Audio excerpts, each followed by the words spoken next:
Hello नमस्कार प्रणाम साथियों। तो कैसे हैं आप सब। उम्मीद करता हूं कि आप सब अच्छे होंगे, स्वस्थ होंगे, मस्त होंगे, पढ़ाई में व्यस्त होंगे। तो जैसे कि दोस्तों आज हम लोग पढ़ने वाले हैं क्लास 10th हिंदी का बहुत ही महत्वपूर्ण ऑब्जेक्टिव प्रश्न। आज हम लोग पढ़ने वाले हैं छठा चैप्टर, जिस चैप्टर का नाम है बहादुर। बहुत ही शानदार जानदार इसके अंदर प्रश्न आपको मिलेंगे देखने को, और बहुत ही लाजवाब ये चैप्टर है। इसके अंदर से आपके बोर्ड एग्जाम में सवाल पूछे ही जाते हैं। तो चलिए बिना किसी समय को बर्बाद किए इस वीडियो को स्टार्ट करते हैं। तो प्यारे साथियों आज का पहला नंबर सवाल है, बहुत ही महत्वपूर्ण प्रश्न है। देखिएगा, निर्मला आंखों पर क्या रखकर रोने लगी। बताइए, निर्मला आंखों पर क्या रखकर रोने लगी। तो आंचल। देखिएगा, जब भी महिलाएं रोती हैं, औरतें रोती हैं तो अपने आंखों पर आंचल रख लेती हैं। तो आप याद रख सकते हैं। तो जब भी औरतें रोती हैं तो अपने आंखों पर क्या रख लेती है, आंचल रख लेती है। इसलिए निर्मला आंखों पर क्या रख कर रोने लगी, तो आंचल आपका ऑप्शन सी बिल्कुल राइट हो जाएगा। चलिए आगे बढ़ते हैं दोस्तों। दूसरा नंबर प्रश्न है साथियों, मौत का नगर किस लेख की कहानी है। तो बताइए, मौत का नगर किस लेखक की कहानी संग्रह है। तो अमरकांत की। आपका ऑप्शन डी बिल्कुल राइट हो जाएगा, अमरकांत की। और बहादुर जो कहानी है इसके लेखक भी कौन है, तो अमरकांत जी ही हैं। तो आपका ऑप्शन डी बिल्कुल राइट हो जाएगा, अमरकांत जी। ठीक है, चलिए आगे बढ़ते हैं दोस्तों। तीसरा नंबर प्रश्न है, किसने बहादुर को डंडे से पिटाई कर दी। बताइए, किसने बहादुर को डंडे से पिटाई कर दी। तो बहादुर को डंडे से पीटने वाला कौन था, तो किशोर ने बहादुर को डंडे से पीटा था। तो आपका ऑप्शन 20 बिल्कुल राइट हो जाएगा, किशोर। चलिए आगे बढ़ते हैं दोस्तों। चौथा नंबर सवाल है, अमरकांत को किस कहानी लेखन के लिए पुरस्कृत किया गया, यानी अमरकांत को किस कहानी लेखन के लिए पुरस्कार दिया गया है। तो दोस्तों डिप्टी कलेक्टरी। आपका ऑप्शन सी बिल्कुल राइट हो जाएगा, डिप्टी कलेक्टरी। ऑप्शन सी बिल्कुल राइट हो जाएगा। चलिए आगे बढ़ते हैं दोस्तों। पांचवा नंबर सवाल है, बहादुर पर चोरी का इल्ज़ाम किसने लगाया, यानी बहादुर पर जो चोरी का इल्ज़ाम लगा था, यह इल्ज़ाम किसने लगाया था बहादुर के ऊपर कि बहादुर ने चोरी किया है। तो बहादुर ने क्या चोरी किया था, यानी चोरी तो नहीं किया था, लेकिन उस पर इल्ज़ाम लगा था पैसा चुराने का। 11 रुपये चुराने का इल्ज़ाम लगा था उसके ऊपर। तो किसने लगाया था, तो लेखक के अतिथि, यानी लेखक के जो रिश्तेदार आए थे वही लोग उस पर चोरी का इल्ज़ाम लगाए थे। तो आपका ऑप्शन डी बिल्कुल राइट हो जाएगा, लेखक का अतिथि यानी रिश्तेदार। चलिए आगे बढ़ते हैं दोस्तों। छठा नंबर प्रश्न है, बहादुर के नाम से दिल शब्द किसने उड़ा दिया। बहादुर के नाम से दिल शब्द किसने उड़ा दिया। तो बहादुर का देखिए पूरा नाम था दिल बहादुर, लेकिन ज़्यादा लंबा नाम हो जाने के कारण जो निर्मला थी यानी लेखक की जो पत्नी थी, वो बोली कि दिल बहादुर की जगह पर तुम्हें बहादुर हम लोग पुकारेंगे, वो अच्छा रहेगा। तो निर्मला ने, आपका ऑप्शन सी बिल्कुल राइट हो जाएगा, निर्मला ने दिल शब्द उड़ाकर सिर्फ और सिर्फ उसे बहादुर कहकर पुकारते थे। लेकिन कभी कभी एग्जाम में आपसे पूछ सकता है कि बहादुर का पूरा नाम क्या था, तो आप बताएंगे बहादुर का पूरा नाम दिल बहादुर था। ठीक है, चलिए आगे बढ़ते हैं दोस्तों। सातवां नंबर प्रश्न है, लेखक के रिश्तेदार ने कितने रुपए चोरी होने की बात कही। बताइए, लेखक के रिश्तेदार ने कितने रुपए चोरी होने की बात कही। तो 11 रुपए। और 11 रुपए का चोरी का इल्जाम किस पे लगा था, तो बहादुर पे लगा था। तो आप लोग याद रखेंगे। ठीक है, 11 रुपए। चलिए आगे बढ़ते हैं दोस्तों। 8वां नंबर सवाल है, लेखक के घर में किसकी नितांत आवश्यकता थी, यानी लेखक के घर में किसकी नितांत यानी अति आवश्यकता थी, किसकी, तो नौकर की। लेखक के घर में नौकर रखना बहुत ही अति आवश्यक था। तो आपका ऑप्शन ए बिल्कुल राइट हो जाएगा, नौकर की। ठीक है, चलिए आगे बढ़ते हैं दोस्तों। 9वां नंबर प्रश्न है, बहादुर ने लेखक की पत्नी निर्मला को किस रूप में देखता था। बताइए, बहादुर जो था लेखक की पत्नी यानी अमरकांत जी पत्नी जो थी निर्मला, उसको किस रूप में देखता था बहादुर। तो बहादुर उसे माँ की नज़रों से देखता था, माँ के रूप में देखता था, और उसे माँ कहकर पुकारता भी था। तो आपका ऑप्शन डी बिल्कुल राइट हो जाएगा, माँ के रूप में। ठीक है, चलिए आगे बढ़ते हैं दोस्तों। 10वां नंबर प्रश्न है, बहादुर शीर्षक कहानी के कहानीकार है। बताइए, बहादुर शीर्षक कहानी के कहानीकार कौन है, तो अमरकांत जी हैं। तो आपका ऑप्शन ए बिल्कुल राइट हो जाएगा, अमरकांत। ठीक है, चलिए आगे बढ़ते हैं दोस्तों। 11 नंबर सवाल है, जिंदगी और जोंक किसकी कहानी है। तो जिंदगी और जोंक अमरकांत जी की कहानी है। तो आपका ऑप्शन डी बिल्कुल राइट हो जाएगा, अमरकांत जी। चलिए आगे बढ़ते हैं दोस्तों। 12 नंबर सवाल है, अमरकांत ने इंटरमीडिएट कब पास की। बताइए, अमरकांत जी ने इंटरमीडिएट यानी 12th यानी 12वीं कब पास किए, तो 1946 ईस्वी में। आपका ऑप्शन है बिल्कुल राइट हो जाएगा, 1946 ईस्वी में। ठीक है, चलिए आगे बढ़ते हैं दोस्तों। 13 नंबर सवाल है, अमरकांत ने बीए कब पास किया। बताइए, अमरकांत जी ने बीए यानी स्नातक कब पास किए। तो ऑप्शन आपका बी में देखिए 1947 दिख रहा होगा, तो 1947 ईस्वी में उन्होंने बीए पास किया। ठीक है, चलिए दोस्तों 14 नंबर सवाल है, अमरकांत की रचना है, बताइए अमरकांत की रचना क्या है, तो कुहासा। आपका ऑप्शन सी बिल्कुल राइट हो जाएगा, कुहासा। आगे बढ़ते हैं प्यारे साथियों। दोस्तों 15 नंबर सवाल है, अमरकांत ने किस दैनिक पत्रिका के संपादकीय विभाग में नौकरी की थी, बताइए संपादकीय विभाग में नौकरी की, किस संपादकीय विभाग में नौकरी की, तो सैनिक। आपका ऑप्शन 20 बिल्कुल राइट हो जाएगा, सैनिक। चलिए आगे बढ़ते हैं। दोस्तों 16वां नंबर प्रश्न है, निर्मला कौन थी, बताइए निर्मला कौन थी, तो कहानीकार की पत्नी थी। कहानीकार कौन था, अमरकांत। अमरकांत की पत्नी थी निर्मला, ठीक है। तो आपका ऑप्शन सी बिल्कुल राइट हो जाएगा, कहानीकार की पत्नी थी निर्मला।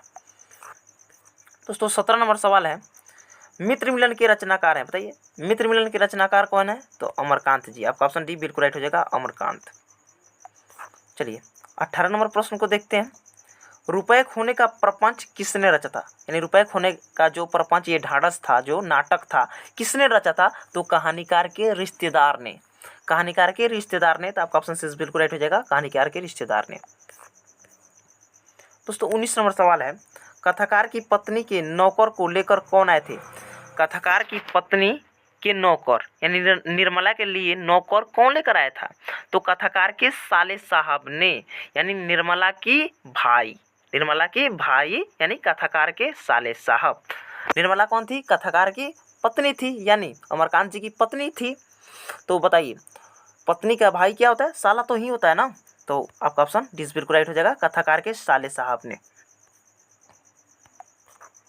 चलिए 20वां नंबर सवाल है, बहादुर घर से चलते समय कितनी राशि लेकर चला था, बताइए बहादुर घर से चलते समय कितनी राशि लेकर चला था। बहादुर अपने घर से, देखिए बहादुर जो था नेपाली था, नेपाल का रहने वाला था। तो जब नेपाल से चला था, वो अपने घर से जब भागा था, तो 2 रुपये लेकर चला था, घर से 2 रुपये लेकर भागा था, ठीक है। तो आपका ऑप्शन बी बिल्कुल राइट हो जाएगा, 2 रुपये, ठीक है। चलिए आगे बढ़ते हैं। चलिए 21 नंबर सवाल है, बहादुर स्वभावतः कैसा था, यानी बहादुर जो था स्वभाव का कैसा था, तो हंसमुख एवं मेहनती था। उसके चेहरे पे हमेशा एक मुस्कान रहती थी, जो कि लोगों की दिल जीत लेती थी उसकी मुस्कान, और बहुत मेहनती था, बहुत मेहनत करता था, हंसमुख एवं मेहनती था। तो आपका ऑप्शन ये बिल्कुल राइट हो जाएगा, हंसमुख एवं मेहनती। चलिए आगे बढ़ते हैं। दोस्तों 22 नंबर सवाल है, आकाश पंच पक्षी किस विद्या की रचना, बताइए आकाश पक्षी किस विद्या की रचना है, तो उपन्यास। आपका ऑप्शन सी बिल्कुल राइट हो जाएगा, उपन्यास। जब भी पूछे कि आकाश पक्षी किस विद्या की रचना है, तो उपन्यास। चलिए आगे बढ़ते हैं। दोस्तों 23 नंबर सवाल है, बहादुर को किसकी याद नहीं आती थी, बताइए बहादुर को किसकी याद नहीं आती थी, तो माँ की। जब वो नेपाल से भागा था और अमरकांत जी के घर पे रह रहा था, तो बहादुर को अपनी माँ की याद नहीं आती थी। तो आपका ऑप्शन ये बिल्कुल राइट हो जाएगा, माँ की। बहादुर को अपनी माँ की कभी याद नहीं आती थी, तो ऑप्शन ये बिल्कुल राइट हो जाएगा जी। चलिए 24 नंबर प्रश्न है, बहादुर कौन था, बताइए ना बहादुर कौन था, तो बहादुर एक नौकर था। क्या था, नौकर था। तो आपका ऑप्शन सी बिल्कुल राइट हो जाएगा, नौकर। बहादुर नौकर था। चलिए आगे बढ़ते हैं। 25 नंबर सवाल है प्यारे साथियों, कहानीकार के लड़की का क्या नाम था, बताइए कहानीकार के लड़की का नाम था क्या था, तो कहानीकार कौन था, अमरकांत जी। अमरकांत जी के लड़के का नाम क्या था, किशोर। किशोर। आपका ऑप्शन डी बिल्कुल राइट हो जाएगा, किशोर। चलिए आगे बढ़ते हैं। दोस्तों 26 नंबर सवाल है, नाश्ता पानी के बाद बातों की क्या छनने लगी। नाश्ता पानी के बाद बातों की क्या छनने लगी, तो बातों की जलेबी छलने लगी। नाश्ता पानी कर लिए लोग, और उसके बाद जो रिश्तेदार आए थे उन सभी में क्या होने लगा, गपशप होने लगा, यानी बात एक दूसरे से बात करने लगे। बहुत ही नहीं होता है कि एक दूसरे से मिलजुल कर इधर उधर का बात करना, तो वहीं कहा गया है नाश्ता पानी के बाद बातों की क्या छनने लगी, जलेबी। इधर उधर का बात करना, गोल मोल बतियाना, ये सब क्या है, तो इसी को कह रहा है कि बातों की जलेबी छनने लगी। तो आपका ऑप्शन सी बिल्कुल राइट हो जाएगा, जलेबी। क्या हो जाएगा जी, जलेबी। आपका ऑप्शन सी बिल्कुल राइट हो जाएगा, जलेबी। चलिए आगे बढ़ते हैं। दोस्तों 27 नंबर प्रश्न है, बहादुर की माँ स्वभावतः कैसी थी, बताइए बहादुर की माँ, अपनी माँ, बहादुर की जो माँ थी स्वभावतः, इन स्वभाव की कैसी थी, तो गुस्सैल थी, थोड़ा गुस्सैल थी।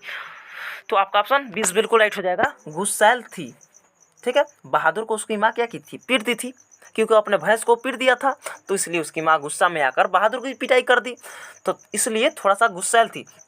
और वही पिटाई के कारण बहादुर जो था नेपाल से भागकर निर्मला जी के घर आया था और नौकर बन गया था, नौकरी कर रहा था उनके घर पर। ठीक है, चलिए आगे बढ़ते हैं। तो बहादुर की माँ क्या थी? गुस्सैल थी। चलिए आगे बढ़ते हैं दोस्तों। 28 नंबर सवाल है, जहाँ प्रतिष्ठा नहीं वहाँ क्या रहना, यह बात किसकी हुई? किसके हुई? देखिए थोड़ा सा यहाँ पर थोड़ा सा टाइपिंग करने में गलती किया है। यहाँ पर होना चाहिए जहाँ प्रतिष्ठा नहीं वहाँ क्या रहना, यह बात किसने कही थी? तो बहादुर ने। किसने कही थी? बहादुर ने। क्यों कहा था? जब बहादुर उन लोग के घर रह रहा था, यानी कहानीकार के घर, यानी अमरकांत जी के घर रह रहा था, तो उसका जो था ना, शुरू में तो जान मान था, लेकिन जैसे जैसे समय बीतता गया उस पर क्या था, लोग छोटी छोटी गलतियों पर उसको डांटते थे, पीटते थे, बोलते थे। इसलिए वहाँ पर बहादुर का कोई इज्जत नहीं रह गया था, उसका मूल मर्यादा नहीं रह गया था, उससे कोई अच्छा से बात भी नहीं करता था। इसलिए बहादुर कहा और एक मन में सोचा कि जहाँ प्रतिष्ठा नहीं वहाँ क्या रहना। ये बहादुर ने सोचा था। ये किसने सोचा था? तो बहादुर ने। किसने कहा था? तो बहादुर ने। तो आपका ऑप्शन डी बिल्कुल राइट हो जाएगा, बहादुर ने। चलिए, मज़ा आ रहा है? कमेंट में बताइए हमें, और वीडियो को लाइक कर दीजिए। अभी तक लाइक नहीं किए तो लाइक कर देना चाहिए आप लोग को। आप लोग बात को नहीं समझते हैं, लाइक कर दीजिए प्यारे साथियों। आप बहुत होनहार विद्यार्थी हैं, सब कोई बिहार टॉप करेगा, लाइक कर दीजिए। हम तो चाहते हैं आप सब टॉप करें, माता पिता गुरु का नाम रोशन करें, अच्छा रहेगा, गांव का नाम रोशन करें, अच्छा रहेगा कि नहीं रहेगा? चलिए 29 नंबर प्रश्न है, बहादुर पाठ के रचनाकार है, बताइए बहादुर पाठ के रचनाकार कौन है? तो अमरकांत जी। ऑप्शन ए बिल्कुल राइट हो जाएगा, अमरकांत जी। शायद दोबारा रिपीट हुआ है, कोई बात नहीं, दोबारा रिपीट हो गया तो क्या हो गया, कोई बात नहीं। चलिए 30 नंबर प्रश्न को देखते हैं, कहानी के लेखक अमरकांत का जन्म कब हुआ था? बताइए ना, कहानी के लेखक जो है अमरकांत जी, इनका जन्म कब हुआ था? तो 1925 ईस्वी में। आपका ऑप्शन बी बिल्कुल राइट हो जाएगा, 1925 ईस्वी में। चलिए आगे बढ़ते हैं दोस्तों। 31 नंबर सवाल, इसमें टोटल 40 प्रश्न है दोस्तों। 40 प्रश्न को करके ही जाना है आपको, अपने आप लोग माइंड में सेट कर लीजिए इस बात को। वीडियो आधा अधूरा ज्ञान बहुत ही हानिकारक होता है, तो इसलिए आधा अधूरा ज्ञान नहीं लेना है, शुरू से लेकर अंत तक वीडियो को देखना है। ठीक है, चलिए 31 नंबर प्रश्न है, अमरकांत का जन्म कहाँ हुआ था? बताइए अमरकांत का जन्म कहाँ हुआ था? तो बलिया उत्तर प्रदेश में। बलिया उत्तर प्रदेश में। आपका ऑप्शन ए बिल्कुल राइट हो जाएगा, अमरकांत जी का जन्म बलिया उत्तर प्रदेश में हुआ था। ठीक है, चलिए आगे बढ़ते हैं दोस्तों। 32 नंबर सवाल है, दिल बहादुर, बहादुर कहाँ का रहने वाला था? दिल बहादुर, बहादुरी क्या है? थोड़ा सा यहाँ पर मिस हुआ है। ठीक है, यहाँ पर देखिए, यहाँ पर ये बहादुर बीच में 2 बार कर दिया, ये नहीं होना चाहिए था। यहाँ पर होना चाहिए था दिल बहादुर कहाँ का रहने वाला था, बताइए ना। पहले हमने बता चुका है शुरुआत में ही, आप लोग थोड़ा सा ध्यान दिए होंगे तो वहाँ पर आप लोग समझ गए होंगे, लेकिन कोई बात नहीं। दिल बहादुर जो था वो नेपाली था, नेपाल का रहने वाला था। तो आपका ऑप्शन सी बिल्कुल राइट हो जाएगा, नेपाल का। ठीक है, बहादुर नेपाल का था। देखिए 33 नंबर प्रश्न को देखते हैं, बहादुर का पूरा नाम क्या था? बताइए ना। शुरू में मैंने बताया था ना कि बहादुर का पूरा नाम क्या था? दिल बहादुर। तो बहादुर का पूरा नाम क्या था? तो बहादुर का पूरा नाम दिल बहादुर था। तो आपका ऑप्शन डी बिल्कुल राइट हो जाएगा, दिल बहादुर। कितना प्यारा नाम है, ओहो हो, क्या नाम है। चलिए 34 नंबर प्रश्न को देखते हैं, लेखक के रिश्तेदार ने बहादुर पर दया, ये क्या कर दिया, इसमें भी थोड़ा सा गलत है, यहाँ पर भी थोड़ा सा टाइप किया है गलत, कोई बात नहीं। लेखक के रिश्तेदार ने बहादुर पर क्या इल्ज़ाम लगाया? यहाँ पर ये चीज़ होना चाहिए था, थोड़ा सा यहाँ पर मिस्टेक हुआ है, इसलिए आप लोग को मैं सॉरी बोलना चाहूँगा, लेकिन मैं बोल दे रहा हूँ, आप लोग समझ लीजिएगा। लेखक के रिश्तेदार ने बहादुर पर क्या चीज़ का आरोप लगाया, यह चीज़ होना चाहिए था ना। लेखक के रिश्तेदार ने बहादुर पर क्या आरोप लगाया? तो पैसे चुराने का आरोप लगाया था। और कितने रुपए? 11 रुपए चुराने का आरोप उस पर लगा था बहादुर पर। तो आपका ऑप्शन ए बिल्कुल राइट हो जाएगा, पैसे चुराने का आरोप लगा था बहादुर पर। चलिए 35 नंबर सवाल है, बहादुर कहानी है, बताइए ना। बहादुर कहानी है, कैसी कहानी? तो नेपाली गवई गोरखे की। नेपाली गवई गोरखे किसे कहा गया है? तो बहादुर को तो ही कहा गया है। बहादुर जो कहानी है नेपाली गवई गोरखे की है, तो नेपाली था, गवई गोरखे। देखिए वो क्या था ना, वो गाना गाता था, इसलिए उसे गवई कहा गया है। ठीक है, गवई गोरखे कहा गया। तो बहादुर कहानी जो है नेपाली गवई गोरखे की है। तो आपका ऑप्शन ए बिल्कुल राइट हो जाएगा, बहादुर बहुत शानदार गाना भी गाता था, इसलिए उसे गवई कहा गया। ठीक है, तो नेपाली गवई गोरखे की। तो आप लोग भूलिएगा नहीं, याद रखिएगा। अच्छा से एक बार इस वीडियो को अगर आप लोग देख लेते तो भूलने का कहाँ नामो निशान है, कोई दिक्कत ही नहीं होगा, आप लोग भूलेंगे ही नहीं। लेकिन एक बार थोड़ा दिमाग को ठंडा करके, शांति करके ज़रूर देखिएगा और अच्छा समझिएगा, तो कभी नहीं भूल पाइएगा।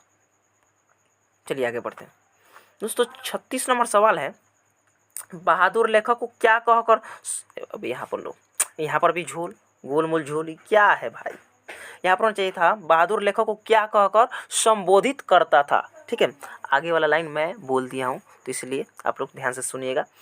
चलिए, बहादुर लेखक को क्या कहकर संबोधित करता था यानी पुकारता था, तो बाबूजी, क्या बाबूजी, लेखक को बाबूजी और निर्मला को यानी लेखक की पत्नी को माँ कहकर बुलाता था। तो बाबूजी कहता था किसको, तो बहादुर जो था अमरकांत जी को बाबूजी कहता था यानी लेखक को। तो आपका ऑप्शन सी बिल्कुल राइट हो जाएगा, बाबूजी। चलिए आगे बढ़ते हैं दोस्तों। 37 नंबर सवाल है, बहादुर अपने घर से क्यों भागा, बताइए ना, बहादुर अपने घर से क्यों भागा, तो माँ की मार के कारण। तो आपका ऑप्शन सी बिल्कुल राइट हो जाएगा, माँ की मार के कारण। चलिए 38 नंबर सवाल है, बहादुर पर कितने रुपए की चोरी लगी, बहादुर पर कितने रुपए की चोरी की इंजाम लगी, तो 11 रुपए। आपका ऑप्शन 20 बिल्कुल राइट हो जाएगा, 11 रुपए। चलिए आगे बढ़ते हैं दोस्तों। 39 नंबर सवाल है, बहादुर लेखक के घर से अचानक क्यों चला गया, बहादुर लेखक के घर से जब गया तो किसी से बताकर नहीं गया था, अचानक निकल कर चला गया, बिना किसी से कुछ कहे अचानक चला गया। लेकिन क्यों गया, गया तो गया लेकिन क्यों गया, ये आपसे पूछा जा रहा है। तो देखिए क्यों गया, स्वयं के प्रति यानी खुद के प्रति लेखक तथा उसके घर वाले के व्यवहार में आए परिवर्तन के कारण, यानी खुद के प्रति लेखक तथा उसके घर वाले के व्यवहार में आए परिवर्तन के कारण। व्यवहार में क्या परिवर्तन था, जो लेखक के घर वाले थे और जो लेखक थे कभी कभी क्या करते थे, बहादुर को गाली भी देते थे, डांट भी देते थे, और बहादुर के घर वाले कभी कभी बहादुर को पीट भी देते थे और उल्टा सीधा उसे सुनाना भी, मतलब कि बहादुर को सुना भी देते थे और बहादुर को उल्टा सीधा सुनना भी पड़ता था, मार खाना भी पड़ता था। इसलिए बहादुर सहते सहते बहुत सहा, लेकिन जब उससे सहा नहीं गया तो बहादुर वहाँ से अचानक से बिना किसी से कहे वहाँ से निकल गया और चला गया। ठीक है, तो इसलिए तो आपका ऑप्शन बिल्कुल राइट हो जाएगा, स्वयं के प्रति तथा लेखक तथा उसके घर वाले के व्यवहार में परिवर्तन के कारण। ठीक है, तो आपका ऑप्शन बिल्कुल राइट हो जाएगा। चलिए आगे बढ़ते हैं। आज का लास्ट नंबर प्रश्न है 40 नंबर प्रश्न। अभी तक वीडियो को लाइक नहीं किए तो वीडियो को लाइक कर दीजिए, और सवाल आपको समझ में आ रहा है और इसी तरह आप लोग समझना चाहते हैं डेली, तो मेरे इस चैनल को सब्सक्राइब करके हमसे ज़रूर जुड़ जाइए। तो चलिए आज का 40 नंबर प्रश्न को देख लेते हैं। 40 नंबर प्रश्न है, बहादुर कहानी की कथाकार की पत्नी है, बताइए ना, बहादुर कहानीकार के जो मैंने बहादुर कहानी की कथाकार की पत्नी क्या है, तो जो बहादुर कहानी की जो कथाकार हैं यानी अमरकांत जी, उनकी पत्नी का नाम क्या है, तो निर्मला है। आपका ऑप्शन 20 बिल्कुल राइट हो जाएगा, निर्मला। तो उम्मीद करता हूं दोस्तों यहाँ तक आप सभी को अच्छा से समझ में आया होगा। यदि समझ में आ गया हो तो हमें कमेंट में आप बताने का प्रयत्न जरूर करें। तो फिर मिलते हैं एक नए वीडियो के साथ, तब तक के लिए जय हिंद, वंदे मातरम।